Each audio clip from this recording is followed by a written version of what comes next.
Assalamualaikum warahmatullahi wabarakatuh. Kembali lagi bersama saya Ahmad Rifki.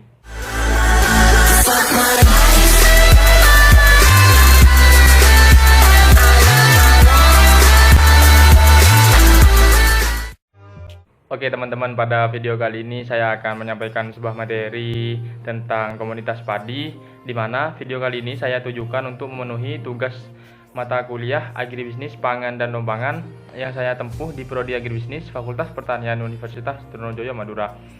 Materi yang akan saya sampaikan pada kali ini yaitu tentang komunitas padi, dan kita sudah ketahui bersama bahwa belakangan ini negara kita Indonesia telah mengalami musibah yaitu tentang adanya virus COVID-19. Nah, pada pembahasan kali ini kita akan menghubungkan bagaimana pengaruh komunitas padi di Indonesia terhadap adanya pandemi COVID-19 yang terjadi di belakangan ini.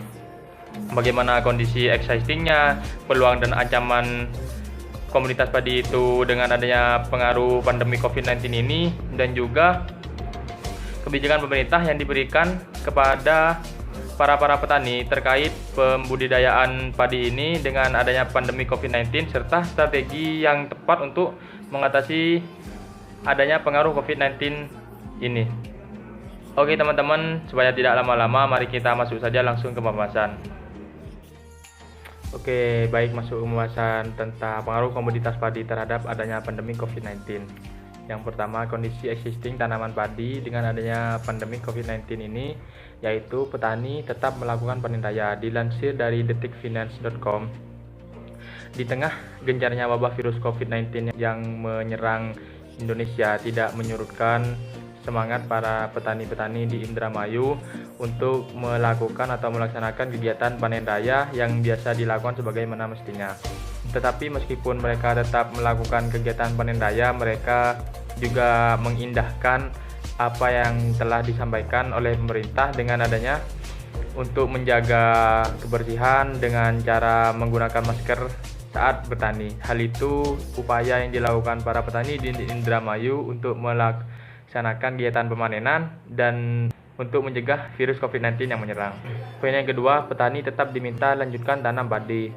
Hal ini telah disampaikan oleh pemerintah Indonesia yang menginformasikan kepada para petani-petani di Indonesia untuk tetap melaksanakan atau melanjutkan kegiatan tanaman padi. Hal ini diupayakan oleh pemerintah kepada para petani-petani di Indonesia. Mengapa? Karena dengan berlangsungnya kegiatan proses tanaman padi ini sehingga bisa mencegah kebutuhan pangan masyarakat Indonesia yang belakangan ini krisis pangan karena adanya pandemi virus COVID-19. Poin yang ketiga yaitu produksi padi aman dan harga beras stabil. Menurut data KSA BPS, prediksi luas panen pada bulan April dan Mei lebih luas dibandingkan bulan Maret, dan juga saat ini harga beras meskipun lagi digencar-gencarnya wabah virus COVID-19, harga beras yang terjadi di pasaran masih sangat stabil. Poin yang kedua yaitu peluang dan ancaman komoditas padi dengan adanya pengaruh pandemi COVID-19. Yang pertama, peluang.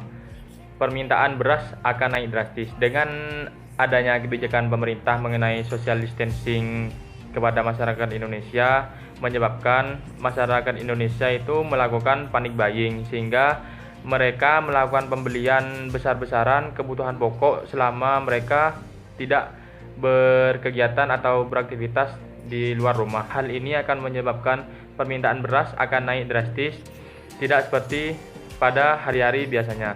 Yang kedua, padi lokal akan mampu bersaing dengan padi impor. Tentu dengan adanya pengaruh COVID-19 ini, kegiatan impor sangat dibatasi oleh pemerintah karena untuk mencegah penyebarannya COVID-19. Dan di sini peluang bagi para petani-petani di Indonesia atau lokal untuk memproduksi padi-padinya supaya lebih tersebar luas kepada masyarakat Indonesia. Peluang yang ketiga yaitu dapat menaikkan volume ekspor pada negara yang sedang terkena wabah COVID-19.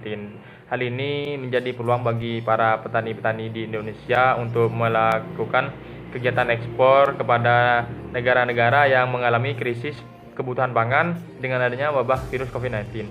Selanjutnya, ancaman. Yang pertama, mengancam kedaulatan pangan di Indonesia. Dengan adanya wabah virus COVID-19 ini akan menyebabkan kedaulatan pangan di Indonesia akan terhambat karena para petani-petani tidak banyak juga yang berani untuk melakukan panen, tidak seperti petani-petani di Indramayu. Dan di Indonesia pula banyak juga petani-petani yang takut atau sangat-sangat menjaga diri dengan adanya wabah virus COVID-19 ini. Tentunya ini akan berimbas kepada kedaulatan pangan yang ingin dicapai oleh pemerintah Indonesia. Ancaman yang kedua yaitu harga beras akan naik. Tentunya produsen-produsen beras di Indonesia akan menaikkan harga beras dengan adanya pandemi COVID-19 yang terjadi. Ancaman yang ketiga itu penjualan beras akan dibatasi. Pemerintah telah memberikan isyarat untuk membatasi penjualan beras di Indonesia. Karena apa? Dengan tujuan untuk menstabilkan beras kepada rakyat-rakyat yang kurang mampu. Karena dengan adanya panik buying yang dilakukan oleh masyarakat itu sendiri, hal ini tentu menguntungkan kepada orang-orang yang mampu saja, dan ini justru merugikan kepada orang-orang yang tidak mampu. Maka dari itu, penjualan beras di Indonesia akan dibatasi oleh pemerintah. Selanjutnya yaitu kebijakan-kebijakan yang diambil oleh pemerintah terhadap komoditas padi dengan adanya pandemi COVID-19 ini. Yang pertama, membuka lahan baru milik pemerintah. Membuka lahan baru milik pemerintah ini bertujuan supaya lahan-lahan yang tadinya tidak dialokasikan untuk pertanian bisa dialokasikan dan digarap oleh petani untuk meningkatkan produktivitas pertanian. Poin yang kedua yaitu memberikan stimulus-stimulus kepada petani supaya bisa meningkatkan produksinya. Stimulus-stimulus di sini dapat berupa upah yang diberikan oleh pemerintah kepada para petani, dan kedua yaitu bisa bantuan kebutuhan pokok kehidupan sehari-hari seperti sembako. Dengan adanya stimulus-stimulus seperti pemberian upah dan juga pemberian sembako kepada petani, hal ini dapat meningkatkan produksi yang dilakukan oleh para petani. Kebijakan pemerintah yang ketiga yaitu tetap melakukan pemanenan melihat padi merupakan makanan pokok. Hal ini sangatlah tepat karena jika meskipun wabah virus COVID-19 menyerang dan para petani tidak melakukan pemanenan, maka kebutuhan pangan di masyarakat Indonesia akan terganggu. Kebijakan pemerintah yang keempat yaitu pembatasan pembelian padi atau beras dari negara yang terjangkit virus. Hal ini dilakukan oleh pemerintah karena untuk mencegah atau meminimalisirkan penyebaran virus COVID-19 di Indonesia. Ini yang terakhir adalah strategi yang bisa dilakukan pemerintah Indonesia terhadap pengaruh COVID-19 kepada komoditas padi. Yang pertama yaitu membuka keran impor beras. Kegiatan impor memang sangatlah tidak baik apabila dilakukan secara terus-menerus.